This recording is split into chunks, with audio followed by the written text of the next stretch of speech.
In this video, I'm going to be talking about box modeling. So what is box modeling per se? Well, basically what box modeling is you create a basic polygon primitive, such as the cube or cylinder, and you add in more subdivisions. Basically that adds more vertexes, more edges, more faces, and you kind of model that primitive to the shape that you want. So again, I've been using the clay modeling analogy quite a bit, but it's basically the same sort of where you need to add more detailing to an object and then kind of sculpting it or manipulating it around to the shape of your choosing. So for example here we have the cube. Now at the moment, if I go to the selection mode, such as like the edges or vertexes, right now there's only say about 16 edges that I have on this cube.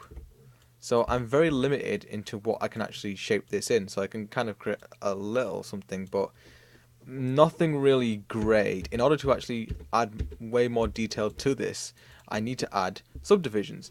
And one way that you can do that is by going to your attribute editor here, polygon cube, and you can add in subdivisions. So it says subdivisions width. You can add in some more subdivisions there, so you can kind of see. Before, if I go back to 1, this face is only one face so far, yeah? But if I add, say, 2, that's now been divided into 2. So I can now move this one face here, and you can see that how the model deforms a lot more differently compared to, say, just the one face. Again, it's because I've added more detailing to this object, which allows me to have a greater degree of control and manipulation. So say for example, if I add, hey, let's go for 4, and I might just squash this a little bit.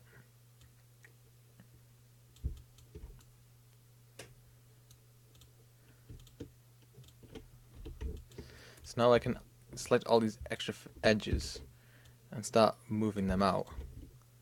So here I'm just creating a really simple piece of geometry here. So this could be like, say, like a gate, for example. So you can see, because I have these extra subdivisions, I can actually mold this into whatever I want. So if I actually got rid of these, for example, so let's get rid of these 2 first. Can you see how it's kind of changed completely? If I get rid of that last one, it's gone back to its original shape. Why? Because there's nothing there for it to be manipulated from. There's not enough edges or not enough vertexes in order for you to do that. So again, the main one way you can do it is by using the attribute editor, but there are different ways to do it. So maybe you'll just start off with a basic cube, and say, for example, I just go in and shape it straight away.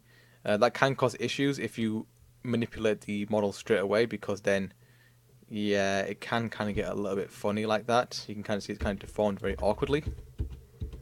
A better way would be to go to the attribute editor and use the height and width depth here, so you can kind of change it and manipulate it the way you want. Because if I start adding subdivisions, it won't give me sort of non-maniform geometry. It kind of evens itself out. Or another way it could be by using the insert edge loop tool. So that would be located under mesh, insert edge loop. Bear in mind you need to be in the modeling tab, because if I go to say rigging, for example, that option will not be there.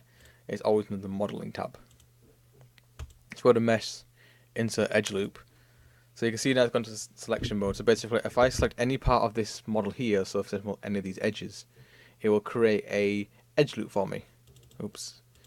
At the moment I've got it on set on multiply, and I'll talk about that in a second. But you can see I can add in more subdivisions in here. But if you want to add in more than one at a time, what you can do is, if you double click on this with the left mouse button, you'll bring up the tool settings. At the moment it's at relative distance. That basically means I can just put it wherever I want. Or we can use the multi-edge loop.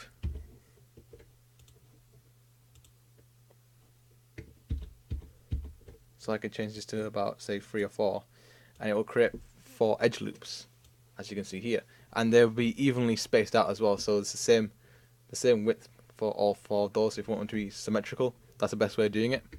It's even useful when it comes to cutting a model in half. At the moment, if I go to relative, I don't really have much control over it.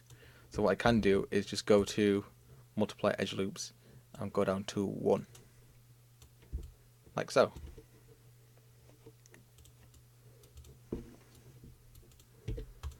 So for a quick example of box modeling, what I'll do is I'll create like a small little sort of vase here really quick. So what I could do is I could say make it a bit higher and start adding in some edge loops. So let's say about 5 or 6 of them. And this will be extremely rushed for time, so I do apologize if it's not super high quality. But I could just say select these bottom faces here, kind of stretch them out a little bit. Probably go to edge. If you want to select the entire edge ring rather than pressing shift, like so, you could just double click and that'll select the entire edge, the edge loop. So I can just kind of go in and just start modeling it the way I want it to be.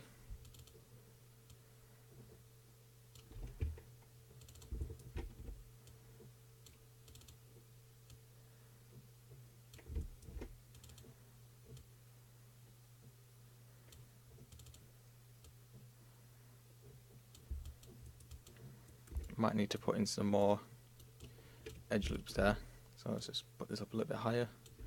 Probably make it a little bit skinny at the top.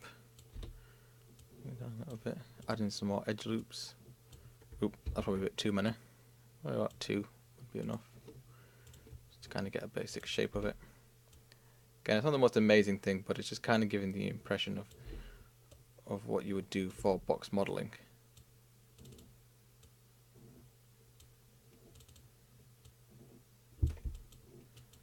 So probably a little bit. Okay, so we'll go for something like this. So this could be, like I said, like a vase or something.